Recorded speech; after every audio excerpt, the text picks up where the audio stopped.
Hey, this is Van Hargis with Van Hargis Horsemanship. Heading over to the ranch. Appreciate you guys joining us on the ranch road. Get this thing all started up. We today are going to talk a little bit about kind of a follow-up to a post we put on yesterday. Yesterday we put a post up about one of my favorite bits. It's one of what we call one of our transition bits, and it never fails. And first of all, man, I'm gonna back up Mr. Frax and tell you guys how much we appreciate you guys looking at our videos, following our Facebook page, and commenting on our post, and then of course I truly appreciate those of you who will blow up our email box. I really appreciate that. Of course, that's for those that don't know, it's info@vanhargis.com, or you can just click over to vanhargis.com and go from our website over to our email boxes. But almost every time we post something regarding a bit, and because I've got my go-to bits, the things that I just like the most. But let me say this, that I don't have a magic bit. In other words, I love the fact that Reinsman has blessed me with the opportunity to design a few of my own bits, and we've developed a great working relationship. I highly recommend their products. I really love the Reinsman brand. I love the Reinsman product. I love the Reinsman work ethic. I absolutely adore their quality. I think for the price range, their bits are probably some of the best bits on the industry. But they might get mad at me for saying this, bits don't do much without you.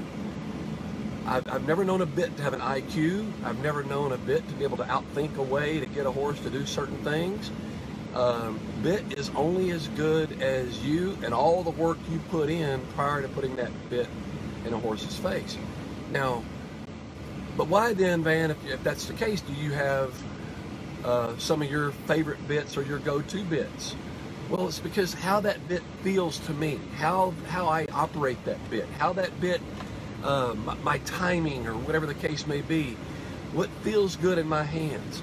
What I do strongly encourage everyone to know before you go picking bits out or doing whatever is, and again, I tell people, I don't care what bit you use. I don't care if you just put a piece of rope in the horse's mouth. It doesn't really matter. What really matters, though, is that you know how that piece of equipment affects your horse. You know how it works. You know how it operates. You know what you're trying to achieve, and you know how to use it. If you know those things, and you've got the time and the patience and willingness to put in that time and patience, then it doesn't really matter what that piece of equipment is. You will figure out a way to make whatever piece of equipment you know or that you have work.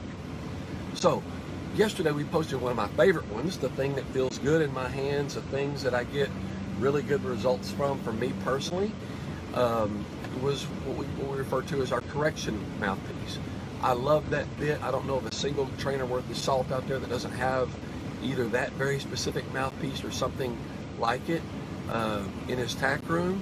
It's a favorite bit. But every time we post a bit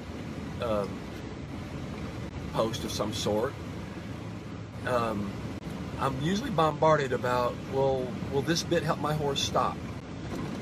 And we're going to talk a lot about that over the next several weeks, months, or whatever the case may be, because I've always been blessed with the ability to get horses to stop really big, and people always want to know why. What's your secret, Van?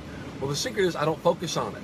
I don't focus on stopping. What I really focus on is forward motion and control of forward motion.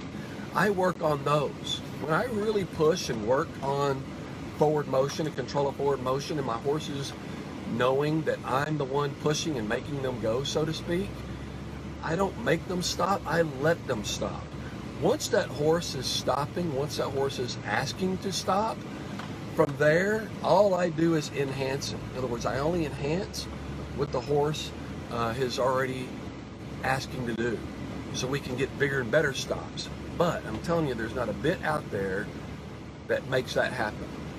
What makes that happen for you is focusing on the forward motion and the control of forward motion. So I really appreciate all the questions and the comments about our bits, but I don't want to shatter anybody's hopes and dreams, but the reality is it's not the bits that make the horse. It's you, your knowledge, your timing, and what you do with that equipment. That's what really makes a big difference. Okay, focus on that. And I'm already here at the ranch, about to pull up here at the horse barn. But I just want to tell you guys again how much I really appreciate you guys contacting us. If you have further questions about the bit we posted yesterday, feel free to ask me. I just hope and pray that you don't get disappointed with my responses when I tell you, it's not the bit. Do I recommend it? Yes, I recommend it, but at the same time, not unless you're willing to put in the time and the effort to know how to use it and know how it affects your horse. Again, thanks you guys for joining us. Thank you guys for following me each and every day on the Ranch Road. I appreciate those of you who are commenting about how much you're appreciating this series, and we look forward to keeping it coming to you. Well, I better get out and ride some ponies and get some stuff done with our interns. Thank you guys so much. We look forward to talking to you next time, and thanks for joining me on the Ranch Road.